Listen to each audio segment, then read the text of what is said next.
This wave optics, right. हमने ray optics में पढ़ा लाइट एक रे की तरह होती है, यानी एक सीधी लाइन में चलती है। The wave of according to wave optics light is in the form of wave, wave की फॉर्म में होती है, राइट। लाइट की बहुत सारी थ्योरीज रही, सबसे पहले आई थी, नीड नॉट टू नोट करने की जरूरत है, न्यूटन्स कॉर्पूसेल्स थ्योरी।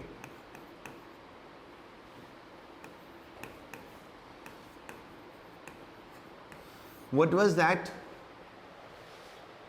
कॉर्पूसेल्स क्या होते हैं? जो ब्लड में बहुत स्मॉल पार्टिकल्स होते हैं, ठीक है। So according to Newton the light is in the form of particle, यानी पार्टिकल नेचर है लाइट की, right. So that theory was working, but later on that theory was discarded. Why? Then Huygens theory.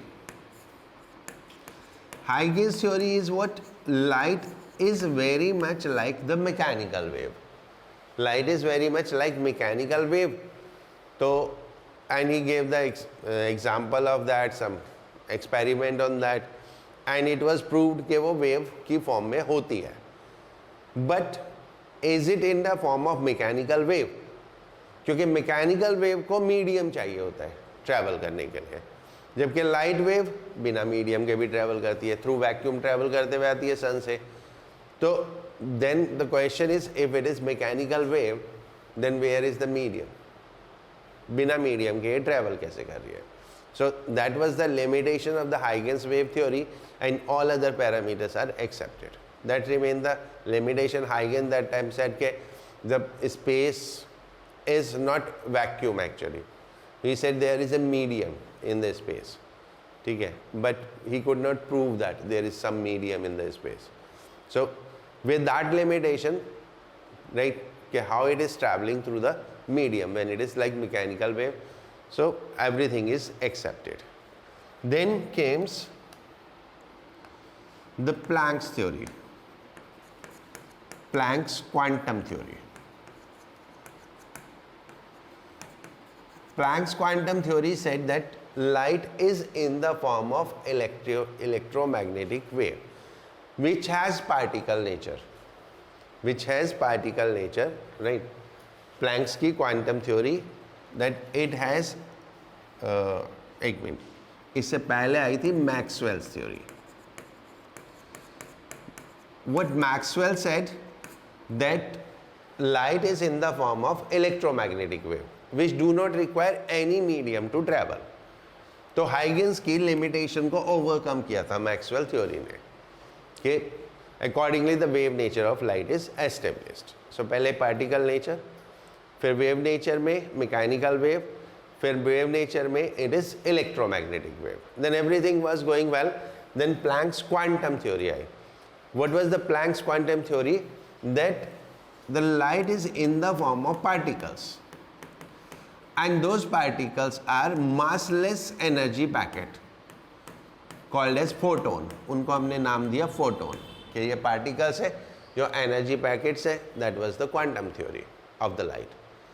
So now, and there were certain proofs for the quantum theory. There were certain proofs for the wave theory as well, right? Then Einstein established that light has dual nature. Light की nature dual nature है, यानी it has particle nature as well as wave nature. उसकी दोनों ही nature है, ठीक है. तो particle nature of light हम लेटर एक चैप्टर में पढ़ेंगे. अभी इस चैप्टर में पढ़ रहे हैं हम wave nature of light which was described well by the Huygens. So we will with taking into the consideration the limitation of the Huygens. What is that? Mechanical wave require a material medium, all other are accepted, right? So in this chapter we are going to study the Huygens theory and we are going to see the proofs that it is a wave nature. Okay, so in this सबसे पहले आता है wave front. What is a wave front? Wave जब move करती है तो उसका जो फ्रंट प्रोफाइल होता है वो कैसा होता है, वेव किस फॉर्मेट में मूव कर रही है. लाइक एक पॉइंट सोर्स है, उससे लाइट हर एक डायरेक्शन में जाएगी, तो light in the form of ऐसे मूव करेगी, right.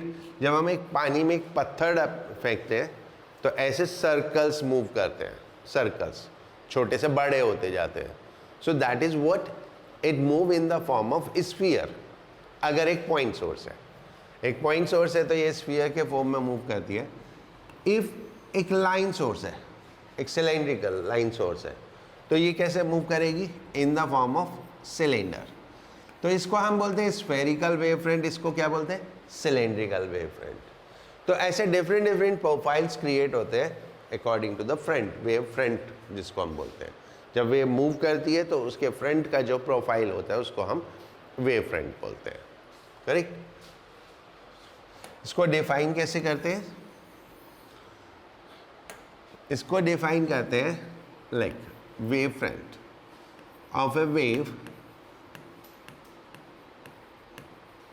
is locus of all particles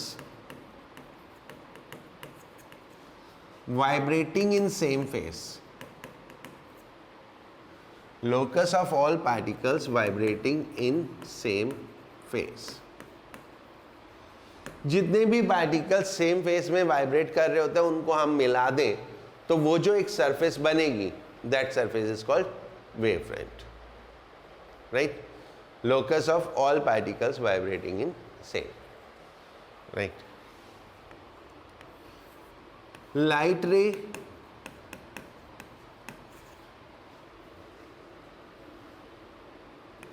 perpendicular to wave front.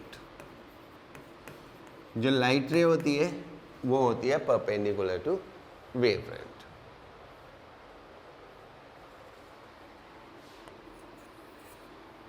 From one wave front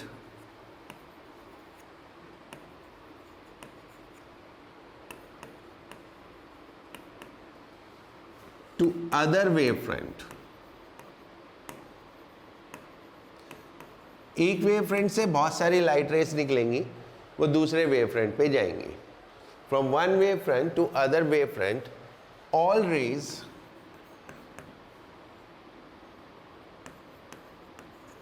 take equal time. जितनी भी रेज है सबको इक्वल टाइम लगता है एक वेव फ्रंट से दूसरे वेव फ्रंट तक जाने में। क्यों? क्योंकि फेज सेम होता है and phase is related to time. 5 phase is omega t, omega is 2 pi f t. Frequency same है तो सेम टाइम के बाद सारी वेव्स का फेज सेम हो जाएगा, ठीक है। और फिर उन सबको मिलाएंगे तो एक नया वेव फ्रंट बनेगा। तो पुराने वेव फ्रंट से नए वेव फ्रंट तक सारी रेज को टाइम इक्वल लगेगा हमेशा, राइट। ये जनरल प्रॉपर्टीज हैं वेव फ्रंट की जो यूज करेंगे हम। Now third, for a point source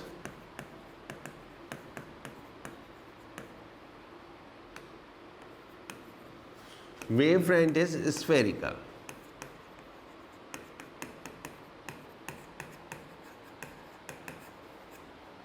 ये पॉइंट सोर्स हुआ, ये लाइट रेज होती है ना।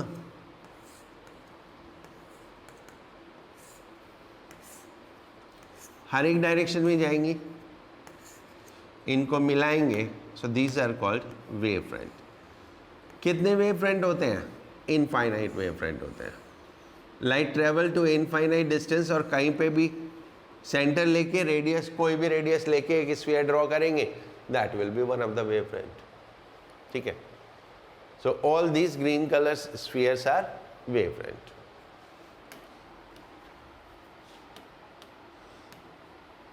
Fourth, for a line source,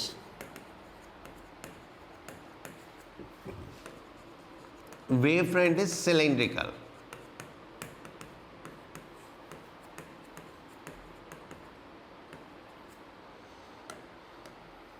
एक लाइन सोर्स है तो उससे सिलेंड्रिकल वेव फ्रंट होता है।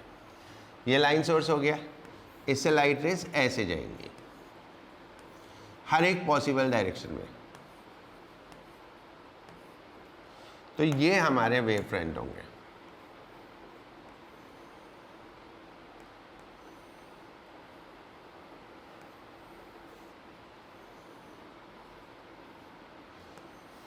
ऐसे you can draw as many wave front as you wish,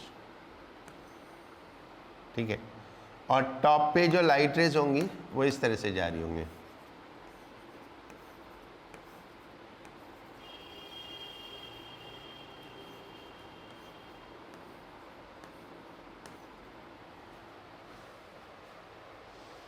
correct. ये बिल्कुल वैसे ही है वेव फ्रंट जैसे electric field lines and equipotential surface. Field lines और इक्विपोटेंशियल सरफेस आपस में परपेंडिकुलर होती हैं, ऐसी वेव फ्रंट और रेज हमेशा परपेंडिकुलर होती हैं। For parallel beam of light,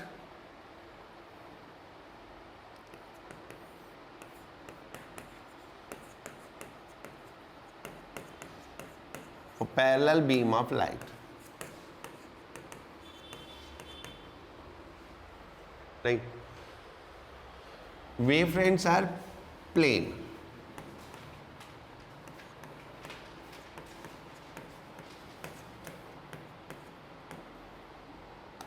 और याद है कि पोटेंशियल सरफेस में भी ऐसे ही था,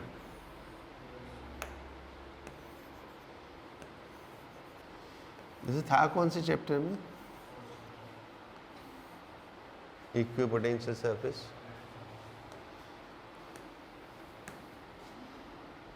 याद है थोड़ा बहुत?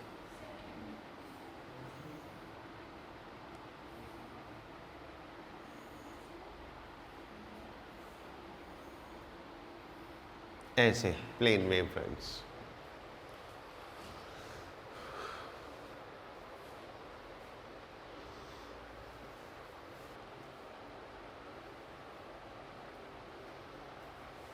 ओके,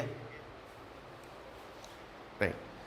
डिफरेंट केसेस में आपको वेव फ्रंट ड्रॉ करने होते हैं। जैसे मान लो ये एक कॉन्वेक्स लेंस है, ये एक पैरेलल बीम ऑफ लाइट आई, ये यहां फोकस पे मिल जाएगी,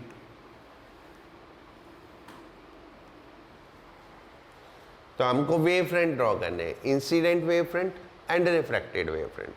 incident wave front incident light side होगा, refracted wave front refracted light side होगा, ठीक है। इंसिडेंस रेज कैसी है, पैरेलल, तो कैसा वेव फ्रंट होगा, plane. So we draw like this, कितने भी ड्रॉ कर दो, ठीक है, तो ये प्लेन वेव फ्रंट हो गया। On the refraction side spherical. जब वेव फ्रंट फॉरवर्ड डायरेक्शन में छोटा होता जाता है तो it is called converging wave front, और बड़ा होता जाता है तो it is called diverging wave front. So that is called spherical converging with centre at focus. यही काम अगर हम कॉन्केव लेंस के केस में करें, then what we get a diverging wave front.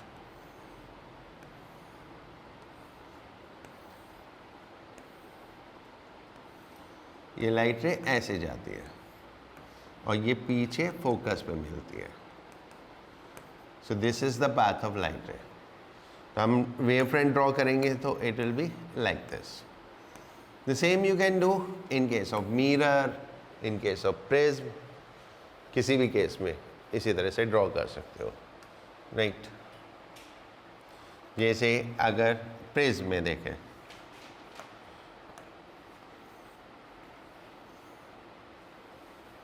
तो प्रिज्म में ये लाइट रे गई है ना, ऐसे। अगर मैं इसके पैरेलल एक और लाइट रे बनाऊं तो it will be like this. तो ये वेव फ्रंट हो गए, इंसिडेंट वेव फ्रंट, और ये refracted wave front, it band like this. So in different cases आपको वेव फ्रंट ड्रॉ करने होंगे, और वो करने में कुछ नहीं है, रे डायग्राम ड्रॉ करना है और अकॉर्डिंगली वेव फ्रंट चूज करना है। वेव फ्रंट में इन सब में सिलेंड्रिकल तो कहीं बनता ही नहीं है, या तो प्लेन वेव फ्रंट होंगे या कन्वर्जिंग डाइवर्जिंग, प्लेन या स्फेरिकल, स्फेरिकल में कन्वर्जिंग एंड डाइवर्जिंग। इतना समझ में आया?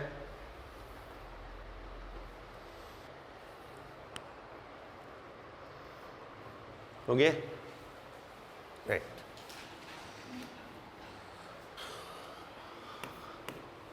हाइगेन्स principal.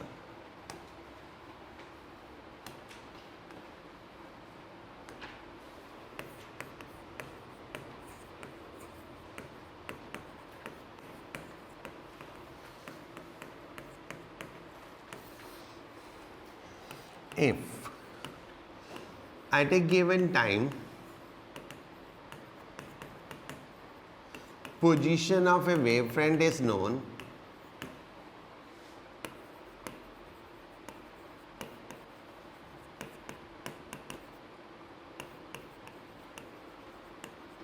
then Huygens principle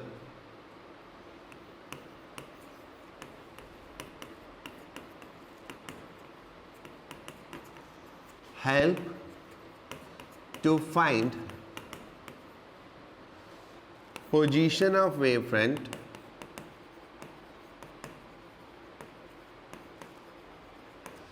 at a later time.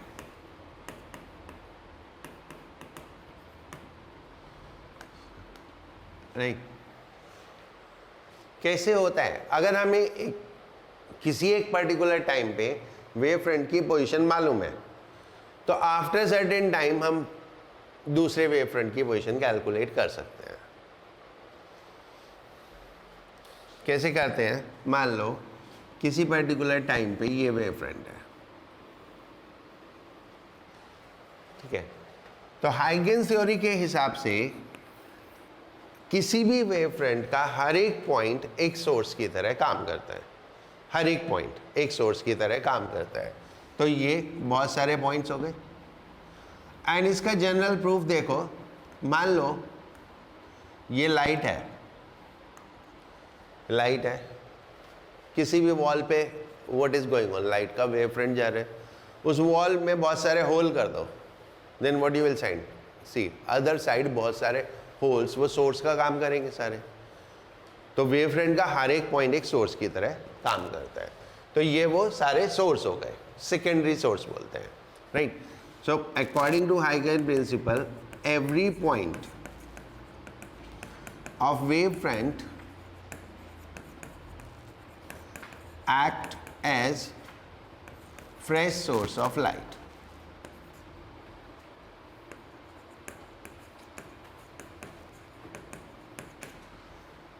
Producing secondary wavelets. What is secondary wavelets? जो secondary wave front है, ठीक है? अब मान लो मुझे t टाइम बाद एक नए वेव फ्रंट की पोजीशन फाइंड आउट करनी है, तो t टाइम में वेव ने डिस्टेंस कितना ट्रेवल किया? Speed into time, speed into time, इतना डिस्टेंस ट्रेवल करेगी। तो हम यहां से इतना रेडियस लेके एक स्फीयर ड्रॉ करेंगे, है ना, हर एक पॉइंट से। इनको हम बोलते हैं सेकेंडरी वेवलेट्स, ठीक है? तो हर एक पॉइंट से इक्वल डिस्टेंस ट्रेवल होगा टी टाइम में, तो ये सब सेकेंडरी वेवलेट्स हो गए। अब हम इस पे टेंजेंट ड्रॉ करेंगे,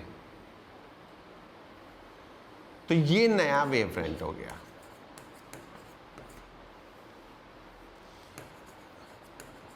अब पता चल गया नया वेव फ्रंट कहाँ होगा, उसकी पोजीशन कहाँ है, ठीक है?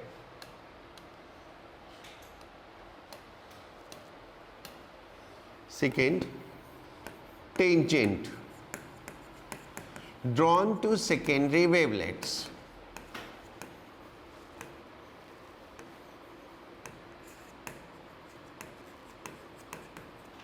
gives new wavefront. एक नया वेवफ्रंट देते हैं। Done?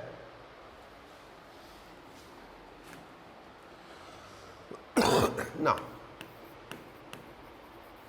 proof of laws of refraction.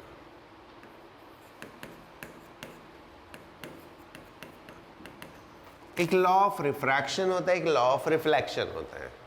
इन दोनों को प्रूव करेंगे on the basis of wave theory. Diagram समझ लेना, ये हमारी रिफ्लेक्टिंग सरफेस है,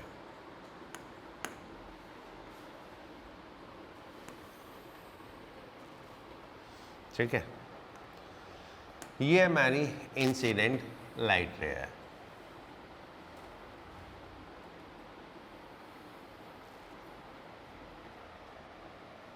करेक्ट। एक और इसके पैरेलल,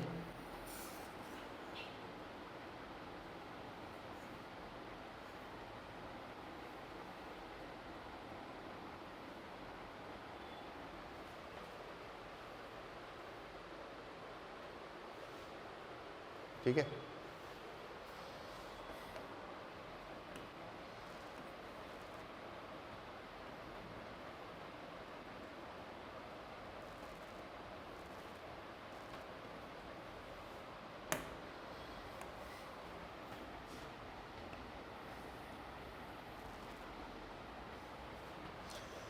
ये हमारी इंसिडेंट लाइट रे, 1 2, ठीक है। ये पॉइंट ऑफ रिफ्लेक्शन है, A B, and these are the rays, ये रेज है, दैट्स 1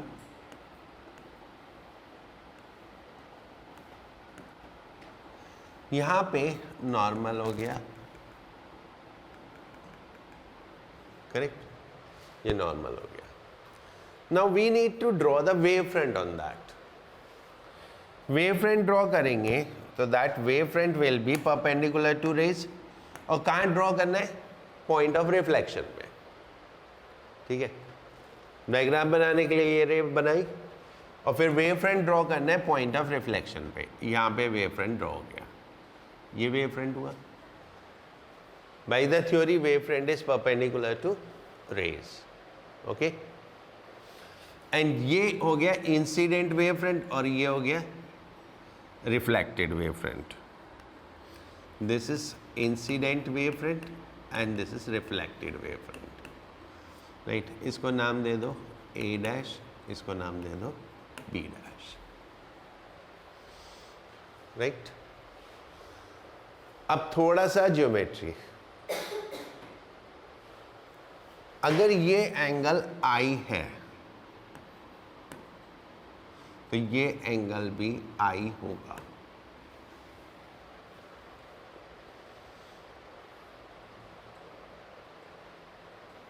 कैसे,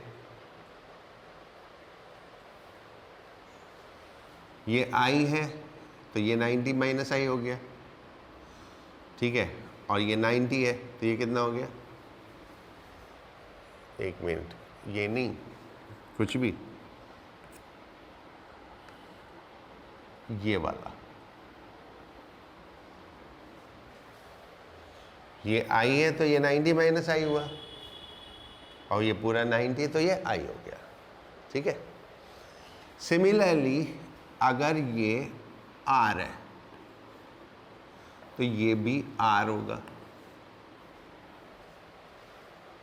बिल्कुल वैसे ही जैसे हमने आई मार्क किया, ऐसे वो आर मार्क हो गया। ये एंगल समझ में आ गए, राइट। ये पूरा फिगर आपको डिस्क्राइब करना है, और उसके बाद इसको सॉल्व करने में, प्रूव करने में कुछ नहीं है। क्या करना है, दोनों ट्राइंगल लेने हैं, triangle A dash B and A B dash B. Angle A dash is equal to angle B dash, that is 90 degree,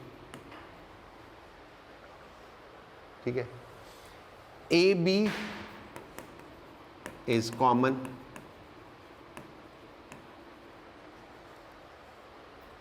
ठीक है, and A dash B is equal to AB dash is equal to distance travelled by the light। distance travelled कितना होता है, speed into time, और time एक wave front से दूसरे wave front तक सेम होता है, तो डिस्टेंस भी सेम हो गए, तो ये ट्राइंगल कैसे हो गए,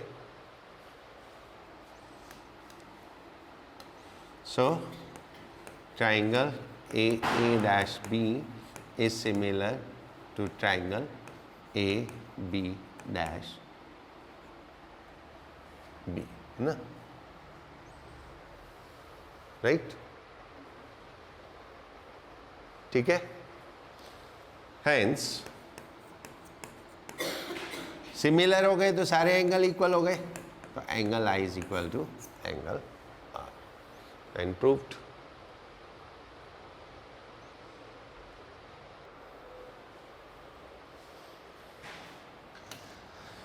Now, law of refraction.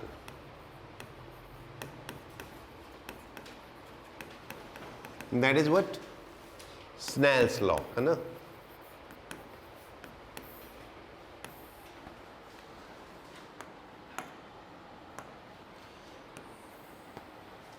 This one is the surface separating two mediums, mu1 and speed of light is v1.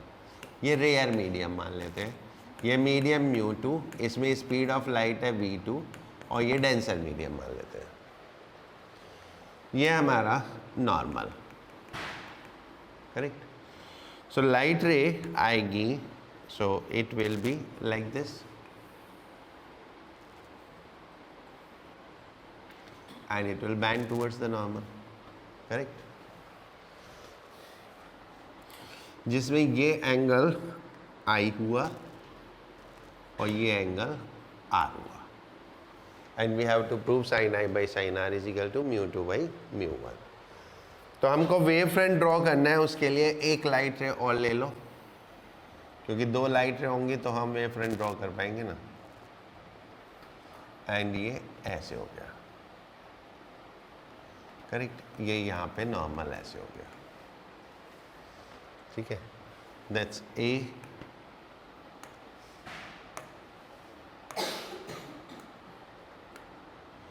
And B. Wave front के वो रेज के परपेंडिकुलर वेव फ्रंट होता है, तो ये वेव फ्रंट हो गया और ये दूसरा वेव फ्रंट हो गया. ये इंसिडेंट वेव फ्रंट और ये refracted wave front. Let's say this is A dash and this is B dash. Okay, this we have seen. If this angle is I, तो ये एंगल भी I होगा. If this angle is R, ये angle R है, तो ये angle भी R होगा. ठीक है, यहां तक ठीक है. Now, triangle EA dash B. What is sin I?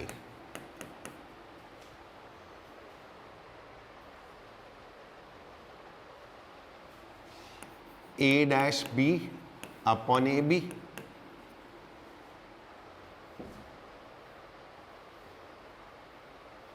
A dash B upon AB. And A dash B क्या है? Distance by light from one wavefront to other wavefront, और that is speed into time. उस medium में speed कितनी है? v1 t upon AB. ना दूसरा triangle ले लो, triangle A B dash B. What is sin R?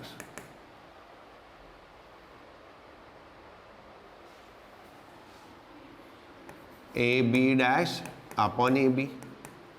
और AB dash is distance by light from one wavefront to other wavefront, but in the medium जहाँ पे speed v2 है, तो distance हो जाएगा v2t upon AB. If we do sin I upon sin R,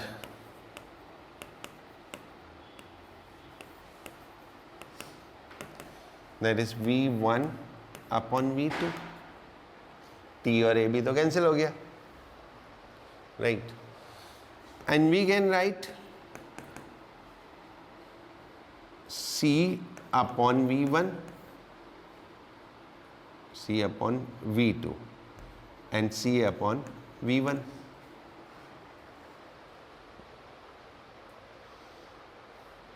C से ऊपर नीचे multiply कर दिया.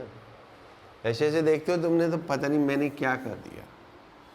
v1 upon C into C upon v2.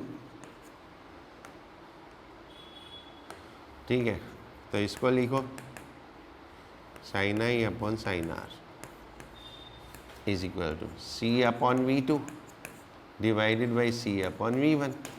अब ठीक है, हाँ, अब खुश हो गए. Sine I upon sine R and C by V क्या होता है? Mu. That is mu two by mu one and hence proved. ठीक है.